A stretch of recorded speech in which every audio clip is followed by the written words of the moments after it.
Assalamualaikum warahmatullahi wabarakatuh, saudara-saudara sekalian. Kali ini saya akan mengupas tentang ancaman kebakaran yang selalu mengintai di sekitar kita dan kondisi Dinas Pemadam Kebakaran Kabupaten Sumbawa yang kita harapkan menjadi pahlawan dalam setiap kejadian kebakaran. Bencana kebakaran selalu mengancam setiap saat, apalagi di musim kemarau yang disertai angin seperti saat ini. Arus pendek listrik sebagian besar menjadi penyebab kebakaran. Terakhir terjadi di Desa Stuebrang, Kecamatan Utan pada Jumat 28 Agustus 2020 lalu. Api malah meludas rumah Jafar penduduk setempat. Selain itu, api juga membakar sebagian gedung sekolah di belakang rumah Jafar.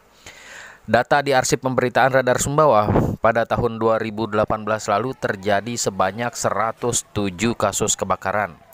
Sementara pada tahun berikutnya, pada tahun 2019 lalu hingga November 2019 meningkat menjadi 147 kebakaran.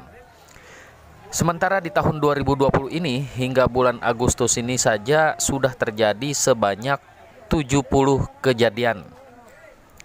Memang dari tahun ke tahun kebakaran lahan merupakan kasus terbanyak. Dari 70 kasus di tahun 2020 ini, kebakaran lahan menempati posisi pertama dengan 34 kasus, 18 kasus rumah, 7 kasus kendaraan, dan kebakaran gudang 6 kasus, dan kebakaran tempat usaha 5 kasus. Dalam hal kejadian kebakaran ini, tim pemadam kebakaran memang akan menjadi harapan masyarakat satu-satunya menjadi garda terdepan dalam mengendalikan api. Namun sejauh mana kekuatan Dinas Pemadam Kebakaran Kabupaten Sumbawa dalam menghadapi setiap ancaman kebakaran di Sumbawa ini? Jika dilihat dari luas wilayah Kabupaten Sumbawa, kita yakin bahwa fasilitas dan sumber daya personel Dinas Damkar Sumbawa sangat-sangat tidak memadai. Bayangkan jarak tempuh dari ibu kota Sumbawa ke bagian timur yakni Kecamatan Terano mencapai 103 km, sementara ke bagian barat yakni Alas Barat mencapai 80 km. Belum lagi ke arah selatan yakni Kecamatan Lunyuk dengan jarak 90 km dengan kondisi jalan yang mendaki dan berbelok-belok. Dengan jumlah fasilitas dan personel yang terbatas, sementara wilayah yang sangat luas membuat setiap kejadian kebakaran di Kabupaten Sumbawa bisa dikatakan tidak pernah bisa diatasi. Bahkan tidak jarang tidak mampu dijangkau oleh damkar. Masyarakat hanya mampu menunggu sampai api mati dengan sendirinya. Kepala Dinas Pemadam Kebakaran Tata Kostara kepada Radar Sumbawa mengungkapkan saat ini hanya ada 7 armada yang beroperasi. 4 armada di dalam kota, sementara 3 lainnya ditempatkan di masing-masing zona. Di zona barat ditempatkan di Kecamatan Utan 1 armada, di zona timur ditempatkan di Kecamatan Pelampang, dan zona selatan di Kecamatan Lenangguar ditempatkan 1 buah armada. Pembagian ini tentu sangat jauh dari kata memadai, mengingat jarak zona tempat mobil damkar ditempatkan masih sangat jauh dengan wilayah tugasnya. Untuk itu, Dinas Damkar mendorong desa untuk membentuk balakar. Ini khususnya yaitu daerah di luar jangkauan damkar. Ada beberapa kecamatan seperti Kecamatan Orong Telu, Kecamatan Lantung, Kecamatan Ropang, Batu Lante merupakan wilayah yang belum bisa dijangkau oleh damkar.